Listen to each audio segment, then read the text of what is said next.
All right, y'all. Welcome back. Welcome back here to another episode of the Easy Money Sports Podcast. Of course, me myself as always. Sanders here. Got my boy Dupree here with me.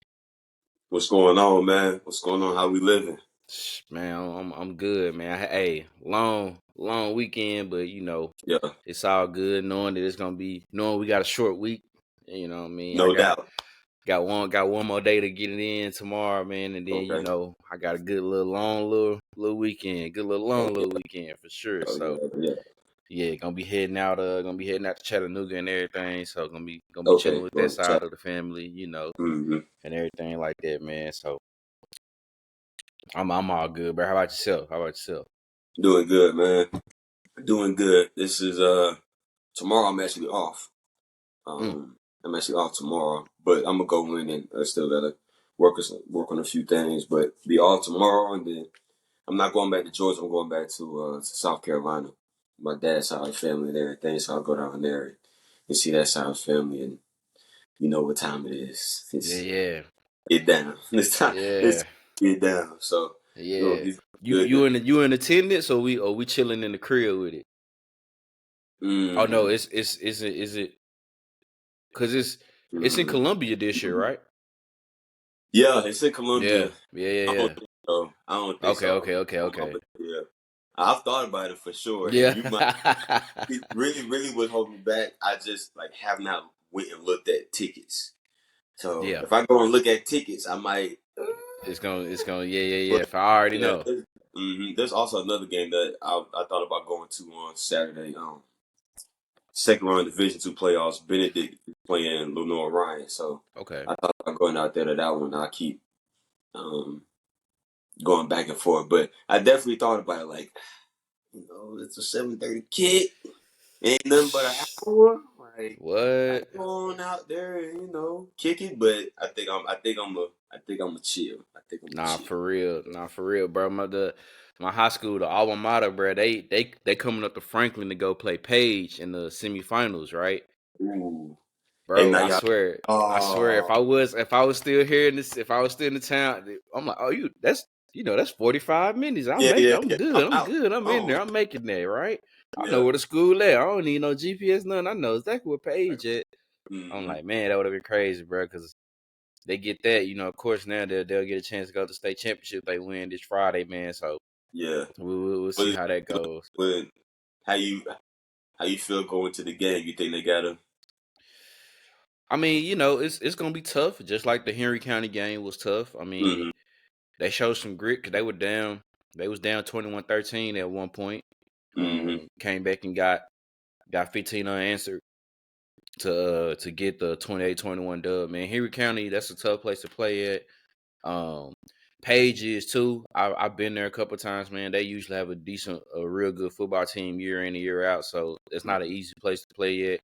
Um, a lot of people kind of griped about how, which I know they don't understand how the rotation of who's the home team is when it comes to state playoffs. Even though Yeah. Southwind is number one ranked 5A team in the state. Why? They wasn't a home team last week. They had to go on the road last week. They got to Mm-hmm. go this week again. So it is what it is. But I mean, they ain't complaining. It's Thanksgiving break, so if they got a chance to, what I'm saying, Thursday, after Thursday, Friday morning, Friday afternoon, they can ride on down and Yeah. head to the game and then come on back. You know what I'm saying, and everything like that, and then they can do it all again. If they do it this week, they can do it all again next week and make that 6 hour, 7 hour trip to Chattanooga, bro. You know what I mean? Yeah. So that's back Yeah, in chat again. It's back in yeah, chat. it's gonna be back in chat again, man. I think I it's gonna like be there the for a venue in while. chat. I like the venue in chat. I've been to Yeah, both. I went when it was at Tech, and then I went a couple years ago to chat, and I think it just fit a little better at chat than it did yeah, at Tennessee Tech. So I thought that was a smooth switch. yeah. I thought, Other writers that I've talked to said the same thing. They kind of like how where everything is located at, and there's kind of the venue is It is. It's a little bit better there than it was up there at Tech. So Yeah. I think it's gonna be up there for sure for football. It's gonna be up there and probably in chat for a little minute before they get into those conversations again. So Yeah, bring yeah, it on. it's gonna be You know, nice though. I know we done talked about it, but need to go and bring in the Murphysboro. Everything else, their basketball, their track, their Literally, I was like, man, everything else is there in Murfreesboro football. except for And football. literally, I mean, 3 hours from Knoxville, 3 hours from Memphis, like you right there. Like you might as well go ahead. But like I said, I like that. Now all the construction that MT is doing obviously wouldn't be good. Obviously, right now, Yeah.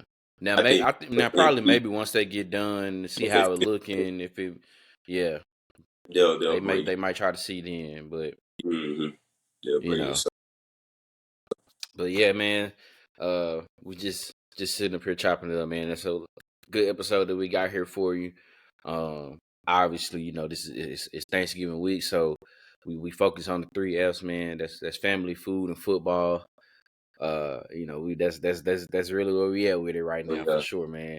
mm-hmm, A lot to get into, man. We get right off the top with it, going into that Monday Night Football game here, which it lived up to the hype just a little bit. yeah, Not a lot of fireworks, but far as competition wise, one of the out of the top teams in the league here, it lived up to the hype between the Philadelphia Eagles and the Kansas City Chiefs. Obviously, we know Philadelphia came out on top 21-17, distancing themselves now with the a 9-1 record now to improve mm-hmm, on. I think puts them well ahead of everybody else far as best record in the league. Um, huge, huge, huge win that they needed. You know what I'm saying? Really, I guess, I know it doesn't get back for the Super Bowl ring, but yeah, just a little get back.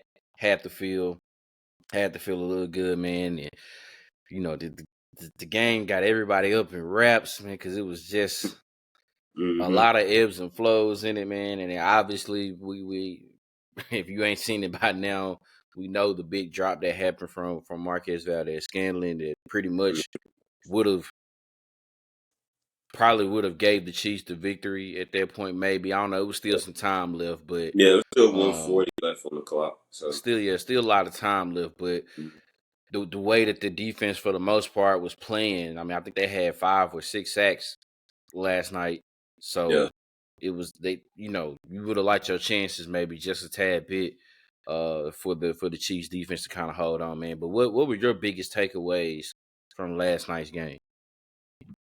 Oh, the first thing. Yeah, this is the first Monday Night Football game that I've sat down and actually watched in a long time. Um, I love football, love college football, love the NFL. I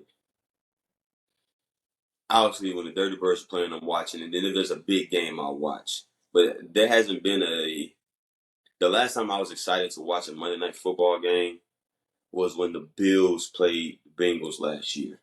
That was the last time I was excited for it, and obviously, unfortunate circumstance happened in that game we all know about. But I was excited to watch this one. I think the thing that surprised me the most, or I was most impressed with, I knew about Philly's defense. Everybody knows about Philly's defense.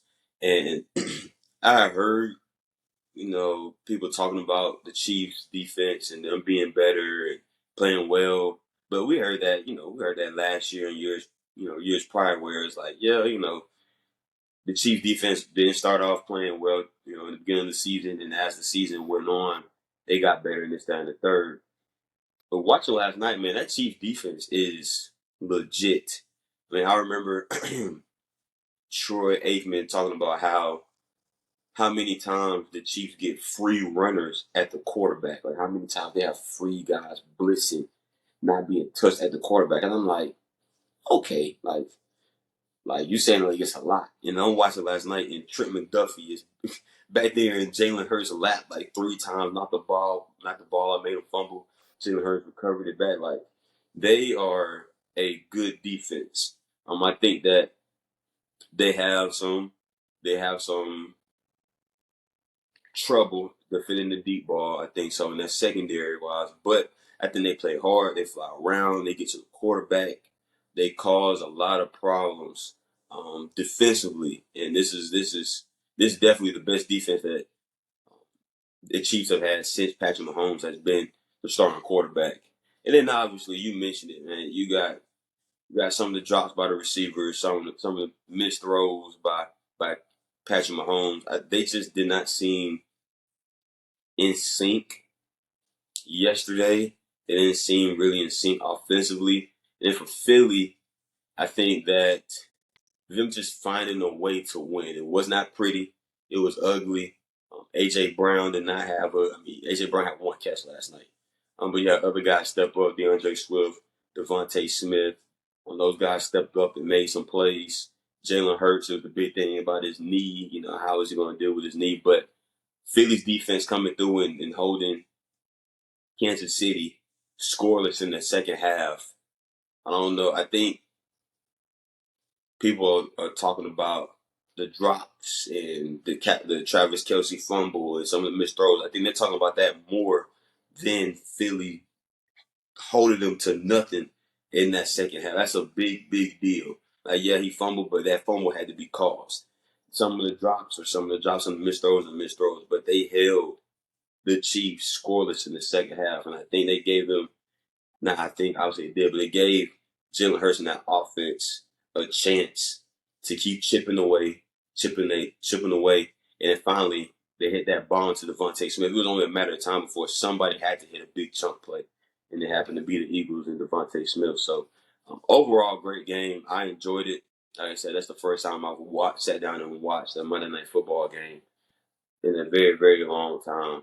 Um, and I don't know when I'm gonna be able to do it again because I don't know what the next good matchup is. So, Right. but I enjoyed it, man. I enjoyed the game. It was good to see good football between two good teams.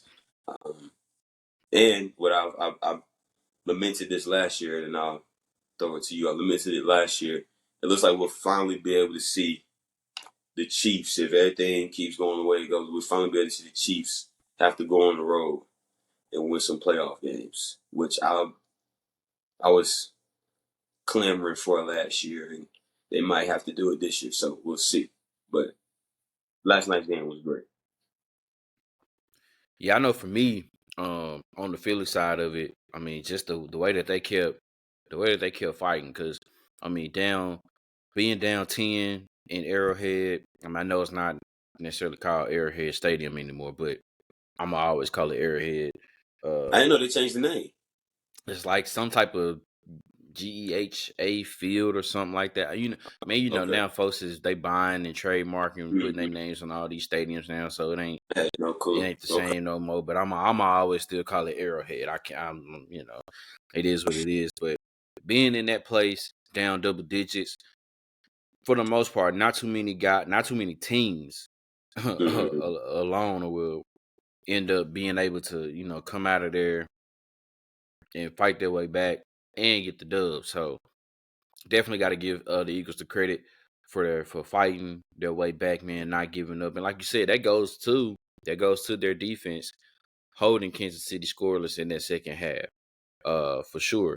Because if they're managing, because like you said, the fumble don't happen, that's probably some points right there for Kansas Mm-hmm. City at worst 3 points. The fumble don't happen, there's 3 points there. If there's not the missed throw from Mahomes and their back there to Watson, that's a touchdown. That's more points, with the interception from KB. So, got to give credit to the defense for sure.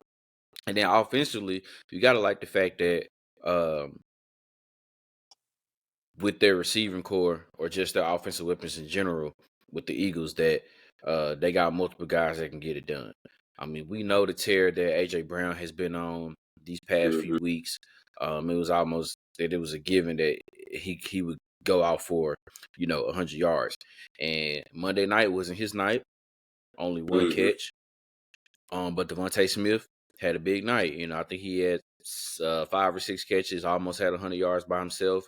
Obviously, that big go route bomb down there added on to his total, but it was his night Monday night. It was his night Monday night. It was Of course, Jalen Hurts doing it a little bit with his legs when he could get out of the pressure.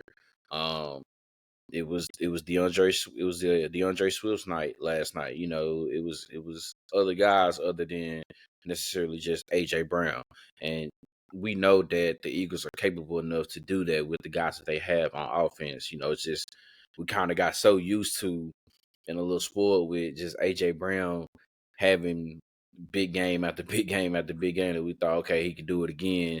And then when he didn't do it, it's just like, oh man, what's going on with Philly? And then like you said, you look up and you see well, Devontae Smith just had a hell of a game. So, it's kind of almost like pick your poison. And then DeAndre Swift, I think he rushed for over 70 yards or something like that. So they they did what they had to do, man. And then as far as with the Chiefs, I know, like you said, everybody's gonna talk about the drops and everything like that, or the missed throws, whichever side you on with that, and want to talk about how bad the receiving core is, and it's just Kelsey and everything like that. I mean, is it some truth to it? Yes, because we know like now, obviously, there's no real number one wide receiver there, so the offense doesn't look as daunting and as scary as it used to be in years past. Or, there's not a group there are these guys collectively is not doing what they need to do. Like even last year, me personally, I don't think they had like a true number one outside wide receiver, but Yeah. they had guys that could get it done collectively. They had like, Juju could get some plays going, and last year Valdez Scanlon makes that catch last year. I'm Yeah. not sure, what's going on now, whatever. I heard he was out there playing on 2K earlier that day. One of my homeboys actually got a screenshot of it. And he was out there playing on 2K. So I don't know. I'm just joking around. They might not have no real meaning to it, but he was on there. I mean, he was Yeah. on there. So it is what it is. But you brought up the point of Kansas City not scoring in the second half. There's a stat out right now that they are the worst second half offensive team. They're ranked 32nd, like dead last in offensive production. They haven't scored in the second half, and I think since the middle of October. So they've gone weeks. So this is not even just one game. They've gone weeks Yeah. going in the second half and not scoring anything. Mm-hmm. Um, to me, that is very troubling for a team that's trying to make the case to try to repeat its chance to try to go back to the AFC again. And granted, we know that the Bengals are down now without Burrow, and there's no Watson's not there with the Browns, but you still got the Ravens. There's the Dolphins. I know the Bills are up and down, so it doesn't Yeah. seem as heavy hitting as it is, but not being able to score any points in the second half Yeah. is very, very troubling. Oh yeah. If I'm a Chiefs fan, I am very, very concerned about that. That we can put it. That basically is saying we can put it together in the first half, but in the second half, either we're getting figured out or we're just doing something completely different that we shouldn't be doing. Mm-hmm. To Yeah. me, I say that goes back to Matt Nagy. Granted, maybe that's just because I'm not a big fan of his, Yeah. but I don't know. I think that's a lot to look into right there, man. I mean, just not being able to score in the second half for weeks If now you is if you do that against Baltimore, it might be hard to score against Baltimore in the first half. right, If you can't right, score in the second, good night. right. Good night. The game is over. If you do that against Cleveland, they don't have Deshaun Watson no more. If you do that against Cleveland and Cleveland's defense, good night. Good night. 13 points might be enough. 17 points might be enough. Versus those defenses, like you gotta be able to get something going in the second half. I didn't know that. I didn't know that stat. And But I and didn't I know that. think what's helping them with that is I think what's helped them with that is we talked about it earlier, the defense, right? Their They've defense. able to be Yeah. opportunistic, make turnovers, keeping maybe the other team from scoring points or they're scoring points Mm-hmm. themselves. Um, So I know that's helping. But if the defense can't generate those stops, can't generate those turnovers, and you not putting any points, let's just say they run into Miami again. They might not be able to be so lucky enough to where they Yeah, force those turnovers like that. If the offense isn't scoring any points, I mean, like good night. You know what I'm yeah, saying? Good night there. You mentioned Baltimore. That it's hard enough to score on them in general. that's So what I'm saying. it's And they hard got low to score offense on them in too. general. So Yeah, if you can't score on them in one half, you tell me you get a whole half and you can't score on them. You in for a long night. You in for a long night. So they definitely have to clean that up. It's just they have it. I said on the episode last week, man. I don't know. It's just KC this year. It's just not. I don't know. Something just doesn't feel right. And someone brought it up. I was watching something. I can't remember who it was. So I watched ESPN, and someone brought it up. We've all known since Tyreek Hill left. Okay, the Chiefs do not have a number one receiver. Like their number one receiver was Tyreek Hill. Now you could say it's Travis Kelce, even though he's a tight end. Their number one target is Travis Kelce. The fact that you did not make a move at all to go get a receiver before the trade deadline, that falls on your GM. That falls on your head coach. You knew this was a problem. You knew this was a problem. You went back and got McCole Hardman. I don't know if I remember seeing McCole. Maybe he did, but for some, I don't remember if I see him line up and play receiver last if night. he did, I wouldn't know, right? But he's not. He's not a number one guy. You had the trade deadline. You had the opportunity to potentially go and get somebody, and you didn't. You didn't make a move. So it's only week 11. Who knows? But if this problem is going on for 11 weeks, if this continues to be an issue going into the postseason, all you have to blame is yourselves because you could have went and got somebody. You could have got D Hop. You could have went and got D Hop. You didn't want to go get him. I know there's some other receivers that you could have went and got, but you didn't. You didn't make a move. You didn't go get anybody. You left it alone. And now I hate to say you stuck with this, but you're in the situation that you're in right now. Can it get better? Yes. Can the receivers get better? Yes. Can it get more in sync as an offense? Yes. But you had an opportunity to go get a go-to guy, somebody outside of Travis, because like you said, I think last year they didn't have a number one guy, but you had Juju Smith-Schuster, you had Scanlon who was playing better, you had Sky Moore, you had Tony, so you had different guys that you could get the ball to. So obviously, a bulk of the attention is going to go to Travis Kelce, but you still kind of had to pay attention to the other dudes. Juju Smith-Schuster is gone. Valdez Scanlon isn't playing really well. I think the rookie Rice, I think he's going to be a guy for them, just not right now. Not not right now at this moment in time. And then Sky Moore and Kadarius Tony, those guys aren't really number one receiver types. Those are more your number two slot guy, kind of that type of deal. So they got to work with what they got to work with right now. Um, I don't know what happened to Justin Ross. I guess he got hurt again, or I haven't seen him. Haven't seen him a lot, but he could be a guy. I don't know I don't know what's going on, but they had an opportunity to try to make the situation better, and they chose not to. So if it turns out that they don't make the run that they thought they would have this year, and a large part of that goes to really not having a guy, all they can do is fault themselves. Yeah. And then last thing on this, and then we'll move on with it.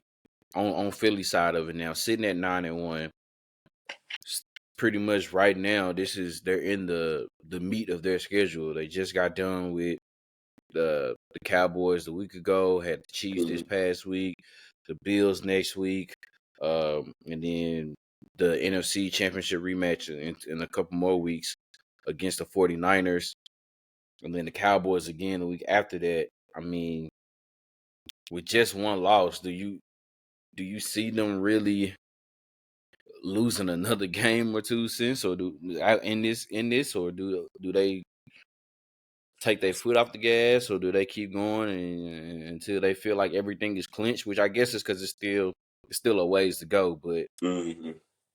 I don't know. Does it look like any of those teams can even beat them? Yeah. I think the Cowboys it's always tough to beat a divisional opponent twice. I think the Cowboys will have a shot. I think the 49ers, especially if the 49ers are healthy with Debo, Trent Williams, those guys, I think that'll be a tough game as well. I don't think they'll take the foot off the gas. I think they'll keep playing because they have to clinch. I think they're on the mission too. I think they'll be looking to prove a point when it comes to the Cowboys. When it comes to that San Francisco game, to prove a point of we didn't just win that game because Brock Purdy went out. Like we would have won regardless if Brock Purdy was in or not. So I think they'll be able to prove a point in some of those games, make a statement, because they have to. I mean, you don't want to lose those games. You don't want to Right. lose them. You don't want to lose to the Bills. You don't want to lose to the Cowboys. You don't want to lose to San Francisco. So, do I think they'll finish the season with one loss? No. I think they'll have another loss somewhere down the road. I don't see them going 16-1.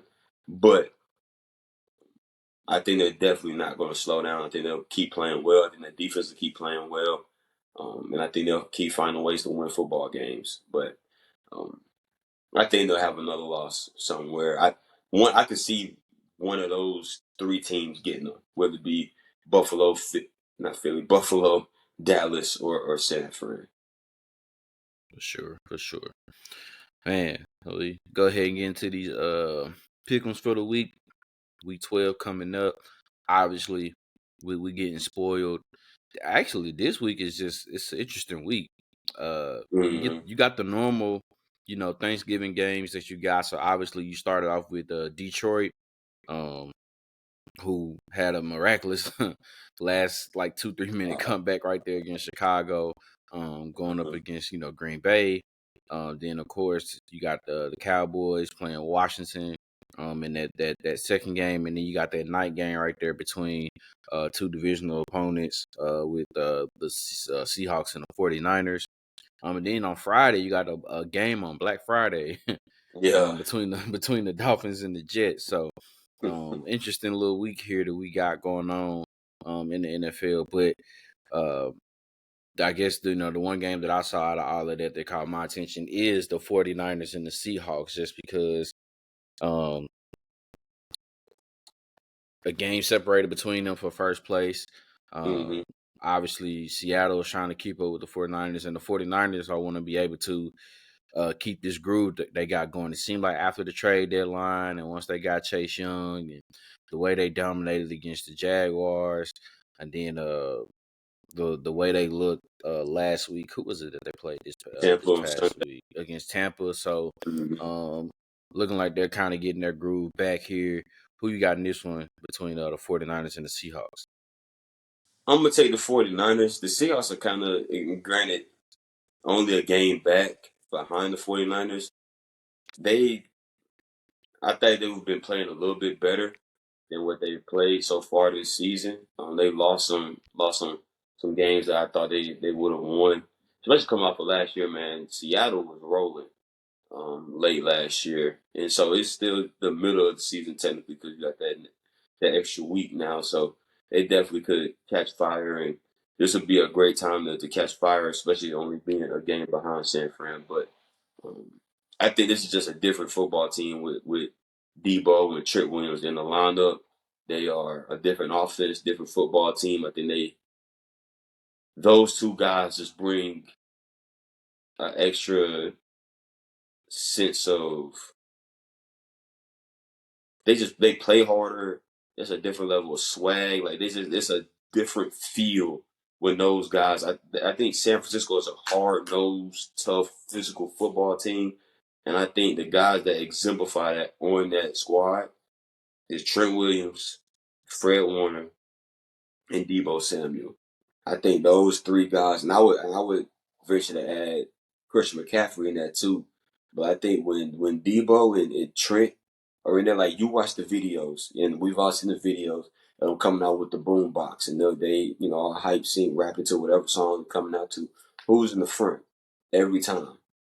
It's Debo and it's Trent. Like those guys, I think those two guys like are keys to that football team and their success and what they do. So I'm gonna go with the 49ers getting those two guys back. I think that sets the tone for them. They set the tone for that team offensively. And I think they beat Seattle. Although it's gonna be tough being up there in Seattle. That's a tough place to play. I used to hate it when the Falcons had to go out there and play. I'm like, God, we gotta go to Seattle again.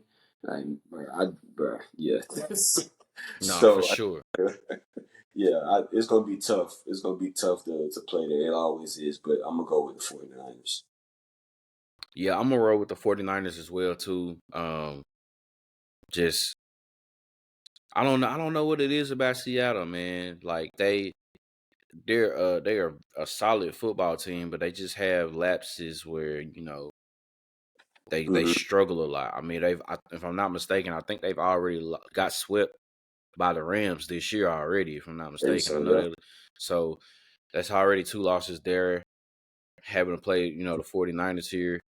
I don't know. I just think this is the wrong time to play this 49ers team. I feel like now these past 2 weeks they've gotten their groove back. And they saw what happened, yesterday on Monday night, man. They know they gotta find a way to keep pace and try to keep up with Mm-hmm. Philly. So that way when that matchup comes, that could give them another loss, and then, they can get some more help to where maybe on this side, maybe they're the 1 seed and not Philly, just Yeah, depending on how it is. So um they got a lot to play for, a lot they riding on. Obviously, they get this. They kind of spread out their leads some more in the division, which is the first thing that you got to do before you think about anything else, is kind of win that no doubt. division. So um, I think the 49ers will take it. It'll be a good game for sure. I think it'll be something to tune into for sure that Thursday night. Hopefully, if you're not too full from all the food, you can stay up, you know what I'm Hopefully, saying, to watch it. Yeah, you know what I'm saying? Hopefully you can stay up and you good enough to yeah. watch it, man, and you can do it there, man. So I'm gonna go with the 49ers on that one. Man, next game on tap gotta be, the surprise team of the year for sure. But we Man. got the Jacksonville Jaguars heading down to Houston to play the 6-4 Houston Texans. If the playoffs started today, the Houston Texans would be in the playoffs, which is Wow. crazy. And not only that's crazy, the fact that this game right here probably is going to determine who wins the AFC South. Houston has already upset Jacksonville back earlier this season, so they already got Mm-hmm. the head-to-head, even though Jacksonville is a game in front. But Houston wins this, they get it off the tiebreaker. So this is essentially going to be for the AFC South Championship for the most part, it seems like, for right now, depending on what happens. I mean, Jacksonville just came off a good win against the Tennessee Titans. Houston did what they needed to do against the Cardinals. So it's a lot right on the line here, right here. Man, who you got in this one? Uh, this is a pickle, man. Jacksonville is favored by 2 points. I did not think I would be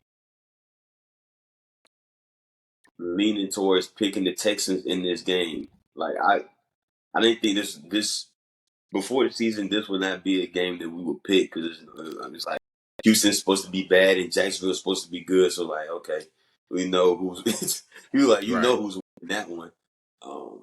CJ Stroud is definitely the offensive rookie of the year. In a lot of people's minds, he should be in the MVP race. And I think if CJ Stroud wasn't his quarterback, Tank Dell might be next up for offensive rookie of the year. He's killing the game too. So the Texans are playing good football. They are clicking. CJ Stroud is rolling right now. They had that offense clicking on all cylinders. Obviously, D'Amico Ryan's being a defensive guy. He's got the defense playing well too. like you said, Houston already beat Jacksonville early this season. I think because of that, and I think because of the urgency, because like you said, if Houston wins this game on Sunday, and they beat up on Indianapolis and Tennessee again, like Houston is gonna win this. Houston's gonna win this division. Like if they win this game on Sunday, Houston, I'd be shocked if they lost the division. So because of that, I'm gonna pick Jacksonville. I think Jacksonville gets it, and I think they split this series this year. But CJ Stroud, man, CJ Stroud and this Houston Texas football team, they Jacksonville's catching them at the wrong time because they're playing with confidence. They got a swagger about them. I think they're still kind of going under the radar a little bit. Like I still don't think a lot of people are talking about Houston and what they have going on. But I'm gonna go Jacksonville because they can't. If they lose this game, man, they're gonna be fighting for a wild card spot. Because I'll be hard pressed to see Houston losing to Indianapolis or losing to Tennessee twice if they haven't played them already. Yeah, I was going back and forth on this for sure because far as how it goes with win-loss record, technically these are the two hottest teams. They both won 4 out of their last 5. Mm-hmm. Now each loss that they each have are kind of bad losses. Houston lost a close one to Carolina. And then obviously we know 2 weeks ago what happened to Jacksonville. They pretty much got manhandled by the 49ers. And I just think they just caught the 49ers, off the bye week or off the trade deadline bye week it was bye week. So off the bye Mm-hmm. week and everything like that. I think they just caught them, it wasn't gonna be their day. I think Jacksonville finds a way to get it done. I think it'll be a good game. So I won't be surprised when it ends up being, very entertaining, very high scoring. But I think last week Jacksonville got back on track with Tennessee against Tennessee, and I think they want to find a way to keep that rhythm going. I think that was probably the best Calvin Ridley game we've seen since probably the beginning of the year. So maybe Trevor Lawrence and Rig can get back on that track there. Use all these weapons to their advantage for sure. But I think it's gonna be a good game. I wouldn't be surprised or shocked if Houston ended up winning it. At this point now, I don't put nothing past them now at this point. So, um, I wouldn't be surprised at that. But I think in the end, Jacksonville will try to make sure that they hold on and have a firm grasp to this division because at this point, if they do that, that's kind of like a 2-game difference now. At that point, because in the win loss in the loss column, that's gonna be huge. So, it'll be close as Vegas thinks it is. Well, only being a 2-point favorite. But I'm gonna go with Jacksonville. I think they get it done. And then the last game we got here on tap, we just got done talking about this team earlier in the episode. We got the Eagles back at home, going up against the Buffalo Bills, who I don't know, just can't quite put my finger on them. 1 week they're hot, next week they're cold. It's just a lot of that. And then, obviously this is Philly, best team in the league right now. Do they keep it going against Buffalo? Yeah, I think so. I think the Bills are just not clicking offensively right now. It's just it does not. Man, I wanted to. I've been wanting the Bills to get it going and win some games and get to the Super Bowl, man, for a couple of years now, and you just get the feeling that it might that window of opportunity might be closing on this Buffalo Bills team. Now, I will say that I don't think the AFC is a lot because I think there are, just like in the NFC, I think there are teams that have flaws. I think Miami has flaws. I think Baltimore has flaws. I think the Chiefs have flaws. So there isn't a team in either conference where it's just like they're just head and shoulders above everybody. It's like they're probably a lock, but you got what seems to be the issues with Stephon Diggs and him not really getting the ball. Josh Allen got all the stuff with Trayvon Diggs, his brother tweeting out the stuff that he tweeted and everything. Is the defense, they still dealing with injuries. The injury bug has hit them again this season. I don't know if they have enough to hang with Philly um, on Sunday. Should be a good game. Should be a very good game. I'm pretty sure it'll be the game of the week.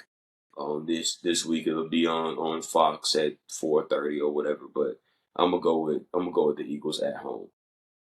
Go with the Eagles at home. Yeah, I'm gonna roll with the Eagles too.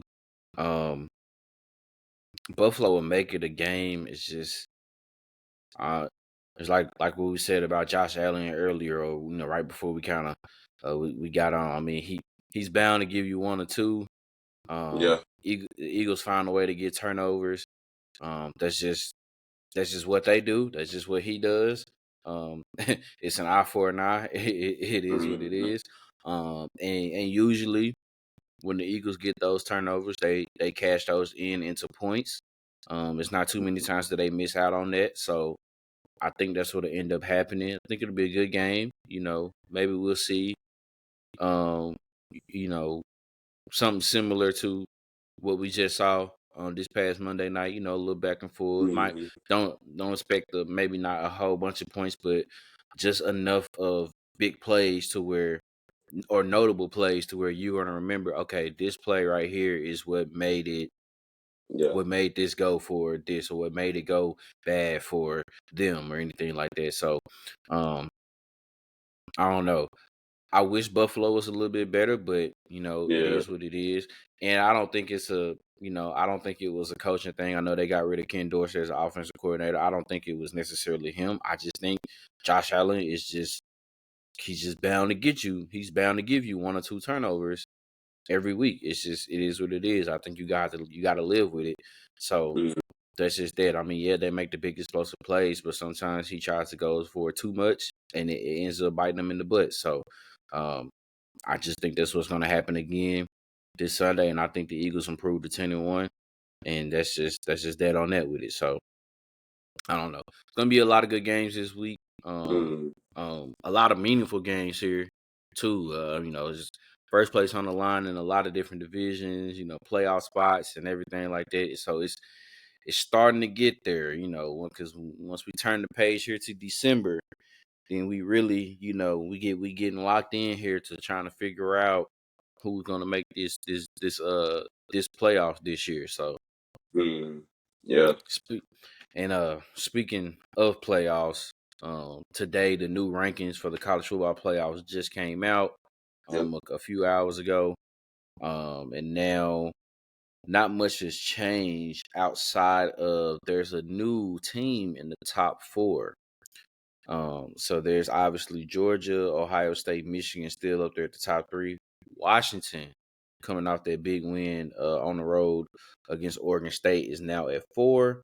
Mm-hmm. Florida State is at 5, and the rest kind of stay packed. Oregon, Texas, Alabama, Missouri, Louisville in that top 10. Um, I don't know about you, but I saw quite a few people like on my Twitter, on my timeline, complaining about how Washington barely got out against Oregon State and they move up and Florida State moves down. And I was like, are y'all kidding me right now? What And are we talking about? I was like, are you kidding me right now? I was like, I asked him, I said, I told him, I said, what conference you think has been the best this year so far, top to bottom in college football? And they were like, I guess the Pac-12. No, ain't no guessing. It's been the Pac-12. I'm like, then I was like, you just tell me who did Washington just play, and then who did Florida State just play last week? Don't worry, I'll wait. Okay, case is closed, right? Okay. I don't think now I was watching the show and I think Kirk Herbstreit made a great point. I don't think Washington jumped Florida State because of the injury to Jordan Travis. No. I think they got it just because they got another quality win and they got another quality win on the road, another ranked win that they got there. So they got at least two. There's probably some more on here. Looking at who I was ranked up there in the top 25. I'm not sure if I can't remember if Washington played Arizona or not this year. I don't know if they did or not. If they They did, did. they They did. did. So Arizona went. literally, Yeah, but they did. so literally, Oregon State, and Arizona, teams who are ranked, other Pac-12 teams who are ranked in this college football playoff top 25, they beat them all. Compared to what Florida State only has, who North Carolina State and Clemson. Then So that's yeah, or Clemson. did they even play North Carolina State? No, they didn't play North Carolina State this So year. what one They played one they win? played Clemson earlier, and then they played obviously Florida State to open the season. I mean Florida State, LSU, Oh, excuse me. LSU. That's right. LSU. So okay, still two. So I'm just And like, Duke was ranked when they played Duke. Duke was ranked when they played Duke, but they were missing. They beat them. yeah. So But yeah, I'm like, are y'all kidding me right now? I'm like, what are y'all yeah. talking about? But What are we? you know, What are we talking about? I said it. I said it on the last episode. If Washington beats Oregon State, they should be the number 14 in the ranking because Florida State's playing North Alabama. They're playing North Alabama. I think it has nothing to do with Jordan Travis' injury. And I literally sat. This is once again our season ended 2 weekends ago. So this is the first weekend I was able to sit down and watch football, and I watched that. I watched the game.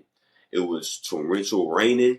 It was wind, and Washington is a passing football team. They want to throw the ball. And Oregon State wants to run the football. And that's what they did. And that's what Oregon State did. And they found the way. That defense for Washington found a way. And when Michael Penix and Oduzier is a dude. When they had to make a play, they made them. Whether it be for touchdowns, they threw us 3rd and 3, a first down ends the game, and they threw a back shoulder fade for a first down. It ended the football game.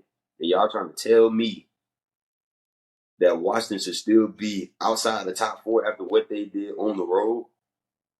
especially when if I'm not mistaken, I think Michael Penix Jr. went like far as not game time, but far as like actual time. I think he went like an hour without completing the Without pass. completing the pass. He went Real like time, an he hour went an without hour completing the without pass, like completing the real pass. time without completing the pass. Like you said, Oduze was the only one who could catch the ball. It seemed like Only at one. one point, like he seemed like he was the only one that could catch the ball. So I'm just, I don't know. I'm like, to me, I'm like, you tell me a top 5 team went on the road and got a big win over another ranked team compared to Top 15 a team, man. homecoming. You know what I'm saying? Dude, I'm taking the first one. What do you mean? Like, what are we I got to talking take. about? And I What get, are we talking about? but And they on top of also were that, struggling. They were struggling with North Alabama. they were down 13-0, I think, and before they reeled off the rest and So got I going. mean, I hate it. I What hate that. What I didn't even see what the injury was. I you don't just want to saw. see it. Is it a You don't want to knee? see Well, it. what is it? I didn't. It was around like the lower leg ankle area. Okay, more ankle than anything. It was bad. Probably it didn't look like how it was supposed to look like. That's all I let you. That's Okay, all you all need to right. know. Yeah, So I hate that for Florida State because that's your trigger man. He gets yeah, everything. Like I said, I don't think it had anything to do with that. But I think it had to do more with Washington's performance last Saturday. yeah. And I mean, they had to pull out the air cast, so that Mm-hmm. lets you know how severe it really was. Yeah, Yeah. it was bad. It was bad. But even still, right? Even if I'm Florida State, I don't feel bad about dropping one spot because number one, I only dropped one spot. I dropped from 4 to 5. Yeah. Okay, 2 and 3 are going to play each other this week. Boom. Okay. All you have to do Depending, is Florida, beat Florida, beat Louisville, you're and you in. win. That's it. Because there's a spot already given, and then obviously we could see a potential. We could see well. I think we will. Maybe I don't know. I had to look and see how it is, but I think we see a potential rematch between Washington and Oregon Yeah, it's still for TBD. the Yeah. Pac-12. So I'm not sure if the stipulations, and I think Oregon still has to win this week for it. But either way, they're still in a good spot to where if they Mm-hmm. handle their business, which also is kind of similar to the year Ohio State won it. JT Barrett goes down. Yep. The committee kind of they moved Ohio State, but they didn't really dock them because of the injury. Uh-huh. They let it play out for the Big Ten championship. They dog Wisconsin 59-0, and then they get Oh, in. So I mean, all is not lost just because you fall down one spot. Like literally, is there. So I don't know, man. People were a couple people I seen saying that. I was just like, I had to tell them, I was like, bro, are you serious? Like, it's literally just a swap in one spot. But I'm like, it has nothing to do with Jordan Travis. It's literally like if you look at Washington and who they beaten, mm-hmm. you had to give it to them eventually. I mean, Yeah. I don't understand it, but you know, it is what it is. That I didn't have any issues with the rankings. I'm fine with it. Once again, this is another week where it's gonna play out. I mean, there's some other little things to look at. Liberty is into the top 25 rankings, so they're in there at 25. Tulane is at 23. So interesting to Mm-hmm. see who might end up getting that group of 5 Yep. spot right there to go into a New Year's Six. If Tulane slips up either this week against, I think UTSA is who they play, and then obviously in the AAC championship, that opens it up for Liberty to, if they can finish undefeated in Conference USA play, There you go. we might see Conference USA represented into a New Year's Six game, that's gonna be insane. Yeah. For sure, that's Wishing gonna it be was. insane, and the fact that it's gonna be a newcomer, like they just got there, that's insane. Yeah. But we'll leave that Shout out conference to the alone for that. I know, yeah, Day yeah, Dub. They got the senior we day dub. Shout out for the senior. They got the senior day dub. So shout yeah. out. Shout out to the alma But mater, man, yeah, for I definitely sure. would like to see another team in blue be that Yeah, represent. I'll be going to that game for sure. man, man.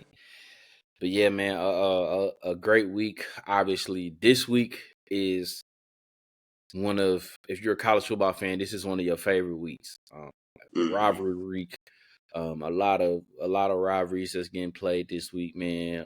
This is where the talking amongst your family members, friends, whoever, where it Oh really yeah. gets heightened because you've been waiting 365 days for this game. Whether if you won it, you've been talking mess all year. If you won it, if you lost last year, you've been waiting for this one to come back so you can get back. But it's Mm-hmm. crazy though because now we're just it's crazy to say, but like man, it's the end of an era, man, when it comes to some of these games, these rivalries, the way it goes. I mean, granted, we're getting some back, but we're losing quite a few rivalries, man. TCU and SMU, they're gonna keep playing for I think the next year or two, but they won't be playing each other for a while. Um, Bedlam is not happening for no time for the foreseeable future. So no more Oklahoma State. We won't see that one for God know how long. Uh, Yeah.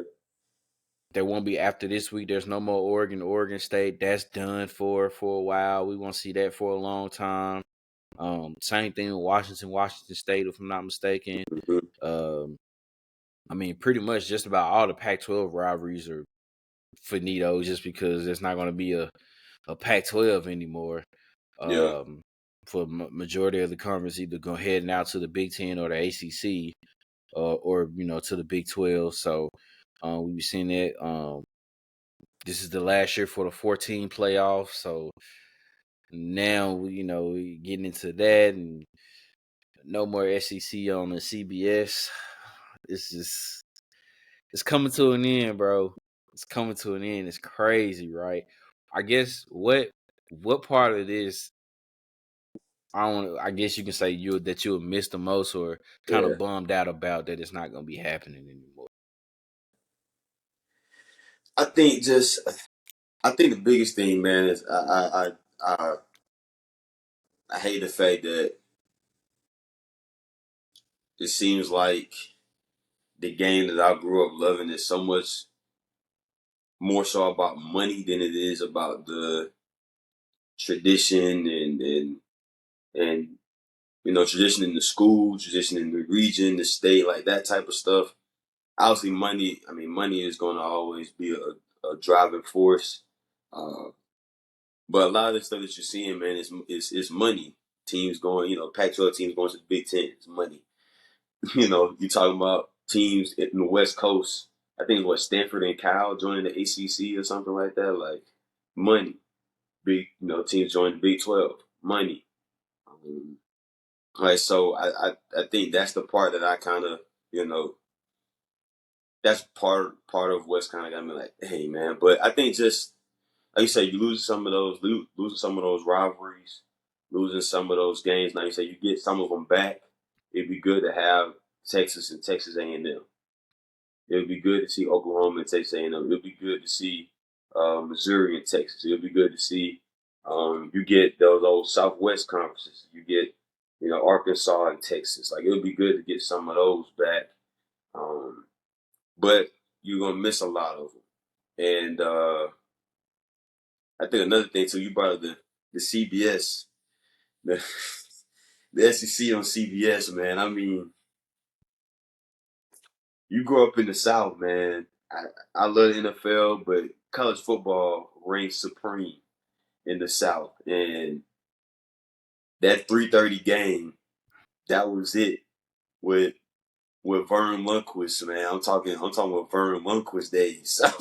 Yeah, I'm talking back in those days, man. Like that, I think that's gonna be tough. That's tough, man. To not have the game of the week at 3:30 on CBS. That's where everybody's tuned in. Now it's gonna be on. I think it's gonna be on ABC now. It's just not gonna feel the same. That intro, the intro music, like it's just yeah. I If this I'm it all like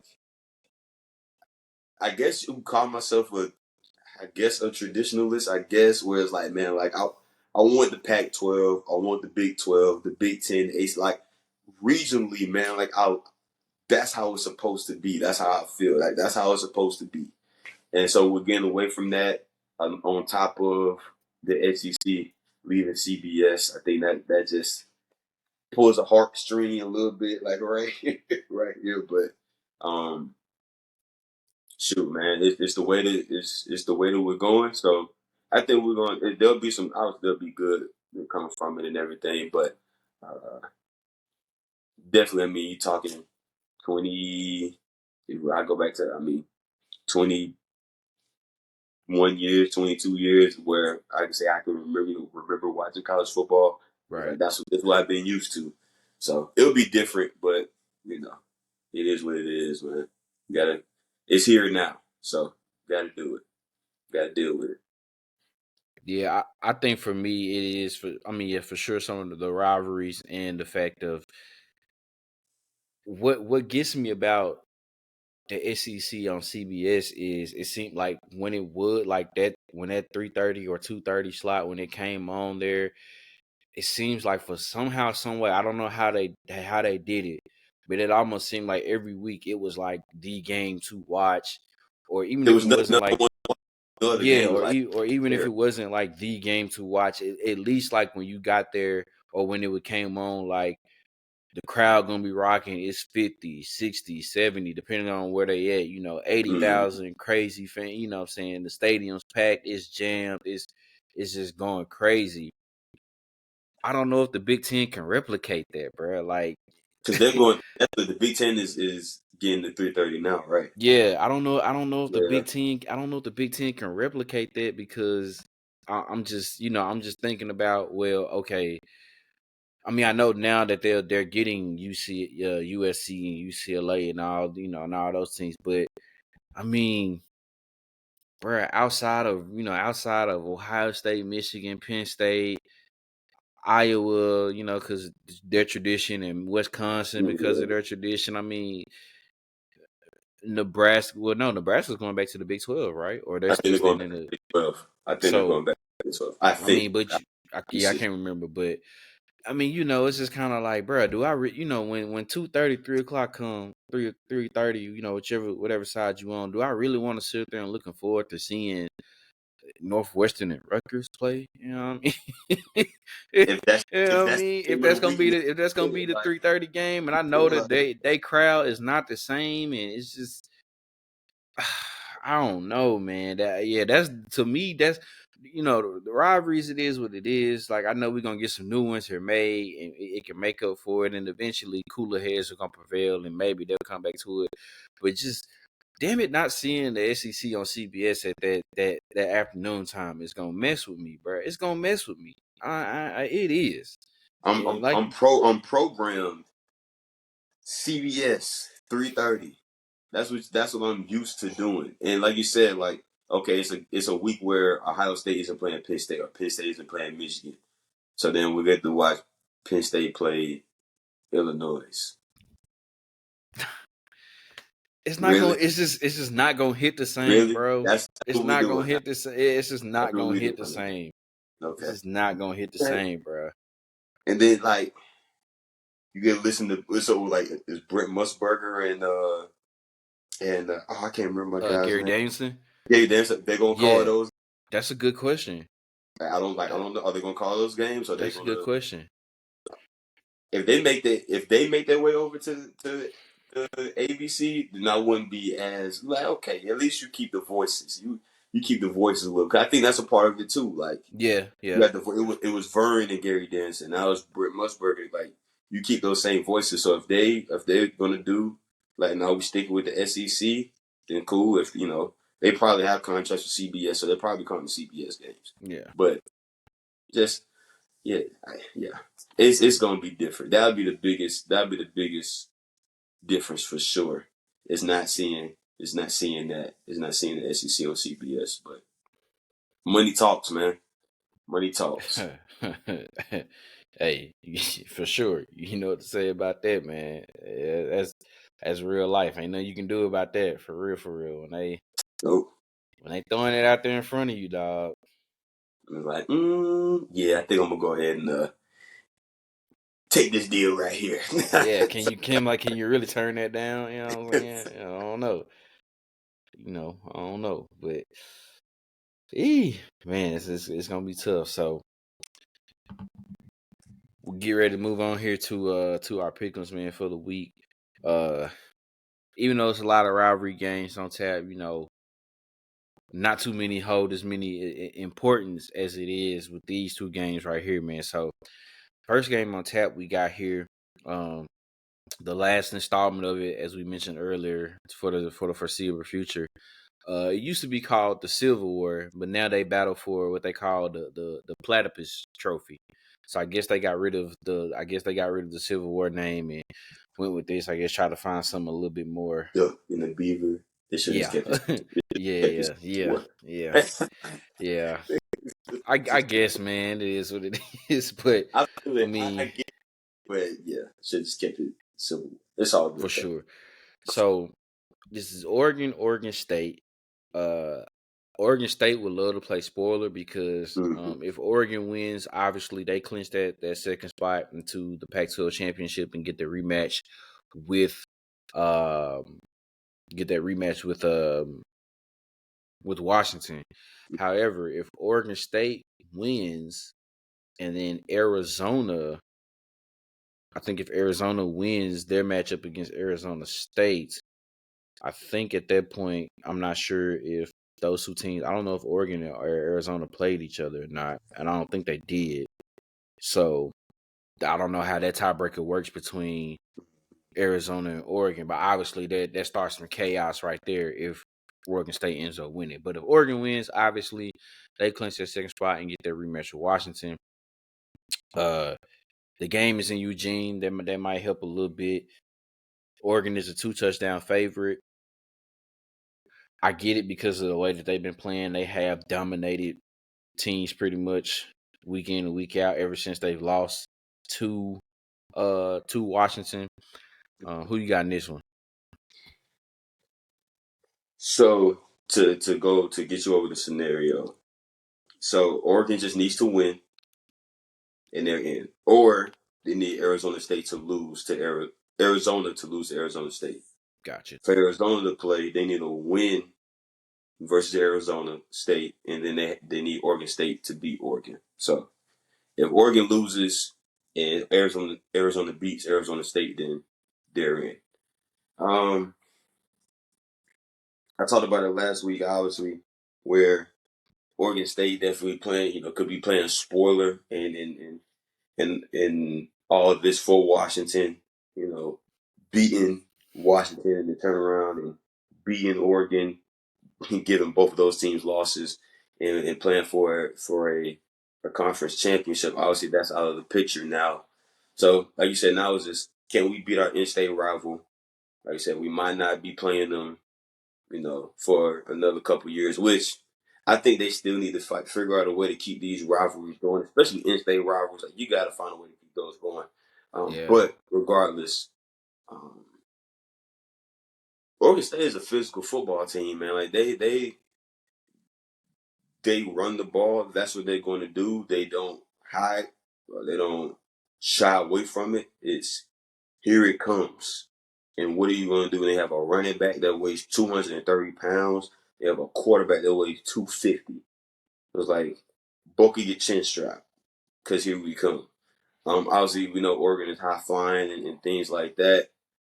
I think that seeing how Oregon State played Washington, I don't think that they'll have a hard time dealing with an offense that is high octane, that can score and throw the ball, especially in bunches like Washington, like Oregon can do. I mean, if Oregon State was to win, you're talking about starting. I mean, he's just starting chaos, just starting chaos throughout the country, really. Because now you have other teams that are looking and potentially might have a shot to get into the playoff. I'm gonna pick Oregon. I'm gonna pick Oregon to win. I think it's another close game. I don't think Oregon goes in there and blows them out. This is going to be a test to see how physical Oregon can be, though. Oregon State's going to test them. We're going to see how physical Oregon can be on Saturday. I'm gonna go with Oregon, though. I'm gonna pick the Ducks, and I think they get a rematch. I think they get a rematch with Washington, because ultimately that's what I want to see. I do want to see a rematch between Oregon and Washington for the championship, for the Pac-12 championship. So I'm gonna pick Oregon. Yeah. Now, Oregon State did beat Oregon last year. Yeah. Up there in Corvallis. So, it was interesting to see what's going to happen with that. But I'm with you. I think Oregon will find a way to get it done. Hopefully, they're not trying to look ahead and think like, all right, this for them. They might say, all right, this little bro, it is what it is, and we got to get ready for Washington because it's not clinched yet. It's not official. Yep. So, hopefully they focus, are lasered. They'll be ready to go, ready to rock. It's I think start time sometime in the afternoon, so they don't have to worry about it being out there. It might be a little early for them, but I know sometime in the afternoon It's here, or maybe It's even the evening. 8:30. It'll be 8:30 Eastern. So yeah, 5:30 out there. So yeah, in the afternoon for them, so they should be good, focused, ready to go. I think Coach Lanning will make sure they got a veteran quarterback in Bo Nix. He's a Heisman candidate. I think they'll be focused. They know what the task is at hand. I don't think they'll let this moment get in the way or get distracted by anything. And they'll try to make sure that they take care of business against Oregon State. I like Oregon too. I think it'll be entertaining. It'll be close. I mean, you never know. It's a rivalry game. They go 50-50. You throw records and stipulations and all that out of the window. I'm pretty sure Oregon State would like to do what Oklahoma State did. win the last one that we see for the foreseeable future, and we could say if it's been 10 years since we played, we'll be like, well, we beat y'all the last time, we played or whatever, and everything like that. So they would love for that to have that, which either team would probably love to say that right now if this is the last matchup, for a while until they can possibly fix something there to say that, well, we won this last one here for you for sure. But I'm gonna go with Oregon. I think they'll pull it out. It'd be close, but I'm gonna go with Oregon. Yep. And then obviously, man, the game that we've circled really after the game was finished last year. Coming back to it again, same situation. I think as last year, both teams coming in 11-0, if I'm not mistaken. Yeah, both teams came in 11-0, undefeated. Clearly, this is like almost a de facto playoff game in itself, to a certain extent, to get it started here. But we got Ohio State going up into Ann Arbor, playing Michigan. Obviously, there's no Coach Harbaugh there again. He's going to serve the suspension. But there's that. Big noon kickoff. I mean, it's really nothing else really to explain, man. A lot riding on to it. Who you got in this one?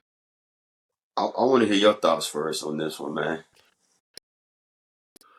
I mean, it's interesting, right? I mean, Michigan has looked shaky the past couple of weeks here, compared to how they've looked, the prior weeks to that, and everything like that. So, that's that. I mean, I'm just kind of looking at this, right? Michigan has won 2 in a row, right? The last time Michigan has won 3 games in a row in this series was from 95 to 97. So we talking about the Charles Woodson era. Charles Woodson. we talking about the Charles Woodson era. This is the last time they won 3 in a row. I mean, and now they won 2 in a row. Obviously going in there to Ann Arbor and going into Columbus and doing what they did last year. And of course, what jump started it was the win 2 years ago in Ann Arbor for them. I don't know.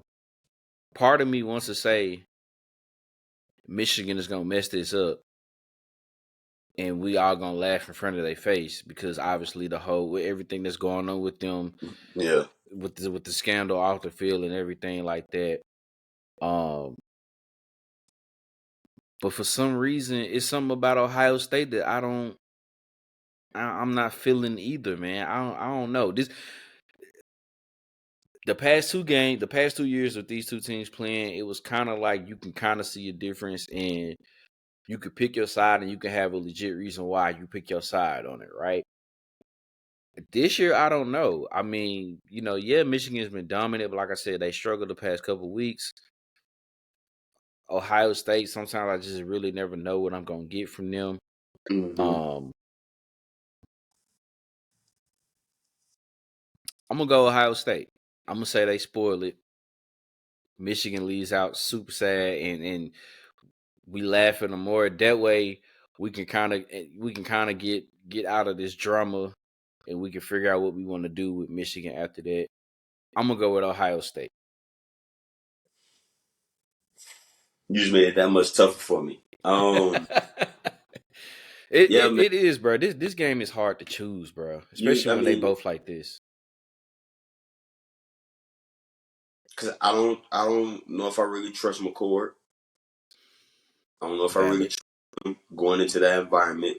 Now you have the safety blanket of Marvin Harrison Jr. You do have that as a safety blanket. You have that dude out there. Then obviously for Michigan, you have McCarthy. I think that Michigan wins that battle as far as quarterbacks. I think everybody would say that McCarthy is a better quarterback than McCord is. Running backs, Quorum is better, but Trayvon Henderson is not. He ain't nothing to sneeze at. Obviously, at receiver, you got Marvin Harrison. I couldn't even tell you played receiver for Michigan. So, and I just That's no disrespect. I just don't follow. I just don't follow Michigan. I think Ohio State's defense is improved though. I think compared to the last couple of years, I think this Ohio State defense is a whole lot better than what they've been the last two times they went going into this Michigan game.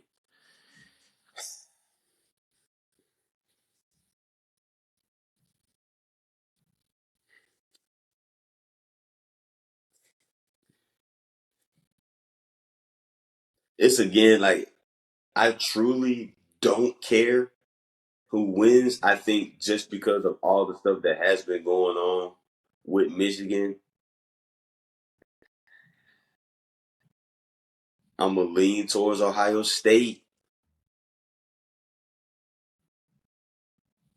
I do think Michigan is on a mission though. I mean, if you're Ryan Day, man, you can't lose three in a row. I mean, you can't lose three. Yeah. You can't lose three in a row like this. Like you lose three in a row, it's gonna be scary hours in Columbus. It's gonna be rough. Two is cool, but with all this going on, it's gonna be rough if you go in there and you lose to Michigan again. So I'm gonna go with Ohio State because I think that Ryan Day could be coaching for his job. To be quite honest with you, he could be coaching for his job. 'Cause I think regardless of what happens with John Harbaugh, I mean with all this with John Harbaugh, whether he might be out anyways because everybody talking about him potentially going to the NFL, so he might be out regardless. I'm gonna go with Ohio State. I'm gonna go with Ohio State. I think their defense. I think their defense makes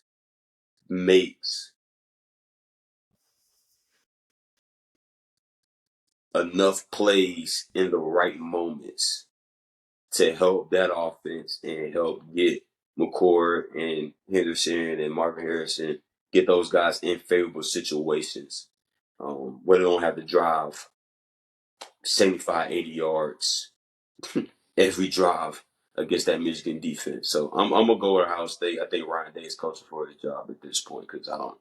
You lose three in a row to Michigan after you beat them for what I think they were like 10 straight years that Ohio State beat Michigan. You lose three Yeah. in a row like this, you're gonna have to answer some questions. Yeah. I mean that's wild when you think about it, right? I mean, he just got the one. I think just the one win against them, 2019, because they didn't play 2020. Wow. Um, And then they 21 and they didn't 22. yeah they didn't play 2020 because I think Michigan had a COVID outbreak, so they Mm-hmm. just ended up not having it. So So yeah, that's tough. You only beat them once. I I'm gonna tell you mean, something too, man. yeah, you go 1-3 like that in 5 years. I mean, I tell you, man, being in Ohio, I mean, it is real. It is real. I've been to a I've been to Ohio State practice.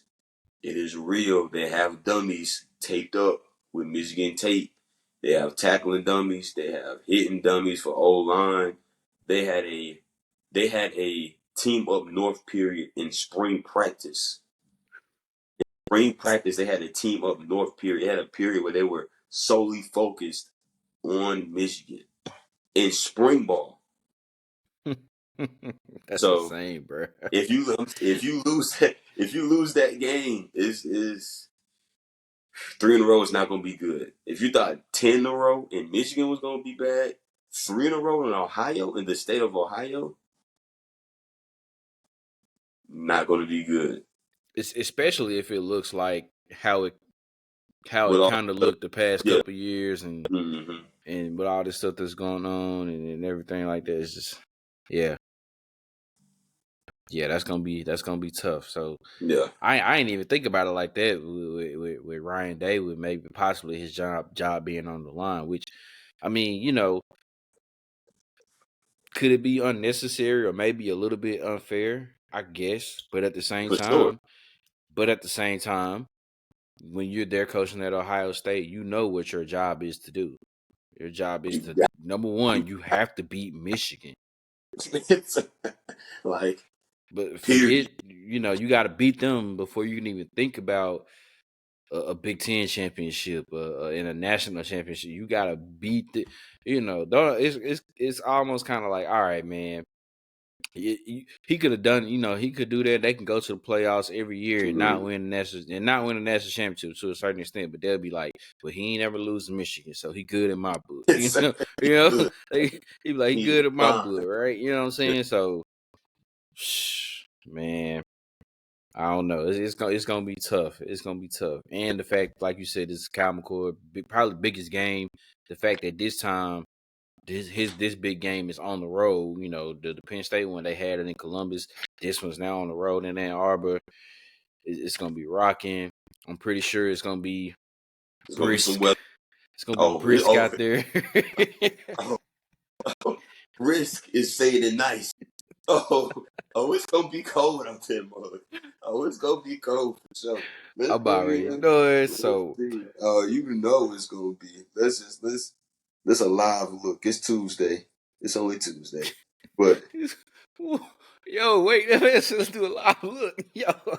I'm about. I'm looking right. Hey, man. The high for Saturday in Ann Arbor is 37 degrees. Oh, man. At kickoff, it'll be 33.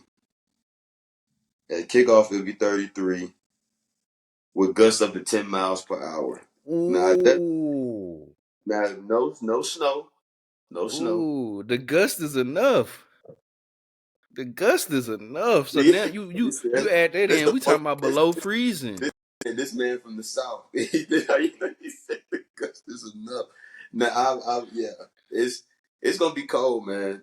Living up there Man. for years, man. I tell you, boy, you get used to certain stuff. It's gonna be cold, but it says no precipitation, no snow, no nothing like that. But 33 at kickoff with gusts up to, it says wind 2 to 4 miles per hour, but you can have gusts up to 10. So it's gonna be a cold November day. It's standard status Type. quo. Type. The boys be out there in short and with no sleeves on, ready to play football. Man, This is what they crazy. do. Crazy. But man, it's another good week here, college football. Season finale here for the rest of everybody. I mean, obviously, like I said, a lot of family members gonna be talking noise to everybody. Oh yeah, We got the Iron Bowl, we got the Egg Bowl Thursday night, Clemson, South Carolina, Georgia Tech. Uh, if I'm not Florida mistaken, State. Florida State. Uh, As far as the state of Tennessee, Vandy, Tennessee, Louisville, Kentucky. I mean, man, just off the top of my head, just to name a few, there's probably some more out there that, got the Apple Cup with Washington State. I mean, there's so much, Bellum would so have been, much going but they on. moved Bellum up. They Yeah. moved Bellum up and everything too. So, Yeah, yeah. and then like in Quad is kept. I know like it's not a known rivalry, but they've had some very interesting games lately. LSU, Texas A&M, kind of Yeah, it's weird, right? It's not like a huge big thing. Yeah. huge game, but it's just kind of like it's been some strange things that have happened over the years in those games. So Mm-hmm. I mean, man, a lot of great football here to watch as we get ready to wrap up the regular season there and head into championship Saturday that next week. It's a lot on the line, bragging rights. I mean, a whole lot of that, man. So get ready. You like we said, 3 F's, man. Family, food, football. You got it all for these next what 4 or 5 days? Was that Thursday, Friday, Saturday, and Sunday? Yeah, depending on how Yeah. long you're around your family, that's really Well, what yeah, it yeah, is. yeah, yeah, yeah, yeah, yeah. That too, for sure, for sure, for It sure, really depends on how long you want to be around your family. for So sure, for if you're sure. gonna Man, as be we with get them ready till to wrap the up, day, there it is. hey, don't cap. But man, we're gonna get ready to wrap up here another episode, man. Any words, anything you gotta say to the people?